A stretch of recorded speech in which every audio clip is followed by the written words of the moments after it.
கர்த்தருக்கு ஸ்தோத்திரம். இந்த நாள் தேன் துளி நிகழ்ச்சியிலே உங்களை நான் மீண்டும் சந்திப்பதில் அதிகம் மகிழ்ச்சி அடைகிறேன். கர்த்தர் இந்த நாளை நமக்கு ஆசீர்வதித்து தருவாராக. இந்த நாளிலே கூட யாத்திராம் புத்தகம் 14ஆம் அதிகாரத்தில் 13-14 வசனத்தை பார்க்கின்ற வேளையில கர்த்தர் நமக்காக யுத்தம் பண்ணுகிறார், தேவனாக இருக்கிறார். நம்முடைய போராட்டங்கள், பிரச்சனைகள் எதுவாக இருந்தாலும் அவர் நமக்காக யுத்தம் பண்ணுகிறவர். நம்ம எல்லாருக்கும் நல்லா தெரியும், இஸ்ரவேல் மக்கள் எகிப்திலே அடிமைத்தனத்தில் இருந்தார்கள் 430 வருஷம். அவர்கள் விடுவிக்கப்பட்டு மோசேயினாலே அந்த எகிப்தினுடைய ராஜாவினுடைய பார்வோனுடைய கைக்கு தப்புவித்து இந்த செங்கடலுக்கு பக்கத்துல வருகின்ற வேளையில அந்த நேரத்துல அதிகமாக கலக்கம் அடைந்தார்கள். ஜனங்கள் முறுமுறுக்க ஆரம்பித்தார்கள். எங்களை செங்கடலிலே கொண்டு வந்து நிறுத்தி விட்டீரே என்று அங்கலாய்த்தார்கள். அந்த வேளையில மோசே, தேவனுடைய ஊழியக்காரனாகிய மோசேனுடைய வாயிலிருந்து வந்த வார்த்தை என்னவென்று சொன்னால், அப்பொழுது மோசே ஜனங்களை நோக்கி, பயப்படாதிருங்கள், நீங்கள் நின்று கொண்டு இன்றைக்கு கர்த்தர் உங்களுக்கு செய்யும் ரட்சிப்பை பாருங்கள். இன்றைக்கு நீங்கள் காண்கிற எகிப்தியரை இனி என்றைக்கும் காண மாட்டீர்கள்.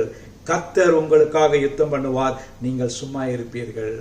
கர்த்தர் உங்களுக்காக யுத்தம் பண்ணுவார், நீங்கள் சும்மா இருப்பீர்கள். இந்த நாளிலே கர்த்தர் உங்களுக்கு கொடுக்கிறதான வார்த்தை என்னவென்று சொன்னால், யுத்தம் கர்த்தருடையது.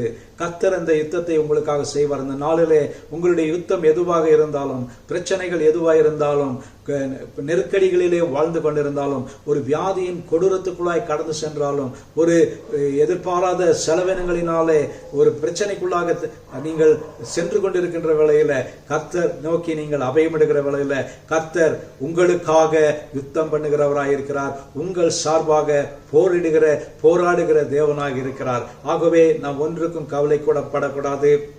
மோசே சொன்னது போல, இனி இந்த எகிப்தியரை நீங்கள் கண்ட எத்திரை இனி காண மாட்டீர்கள்.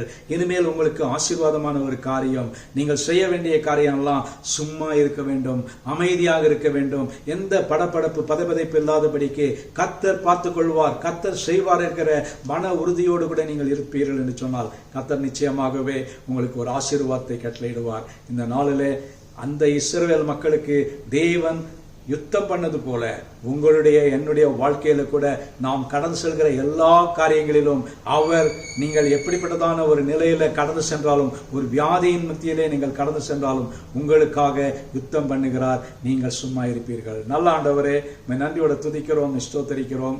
நீர் எங்களுக்காக யுத்தம் பண்ணுகிறீர், அதற்காக நன்றி செலுத்துகிறோம் ஐயா. இப்படிப்பட்ட தெய்வத்தை நாங்கள் தெய்வமாக கொண்டிருப்பதற்காக நன்றி செலுத்துகிறோம். ஆசீர்வதிங்க. இந்த நாளை நீர் எங்களுக்கு ஆசீர்வதி தர வேண்டுமா ஜெபிக்கிறோம். மீட்பர் இயேசுவின் நாமத்தில் ஜெபிக்கிறேன் நல்ல பிதாவே, ஆமீன், ஆமீன். கர்த்தர் உங்களை ஆசீர்வதிப்பாராக. இந்த நாள் ஒரு ஆசீர்வாதமான ஒரு நாளாக இருக்கட்டும். கர்த்தர் உங்களுக்காக யுத்தம் செய்வார்.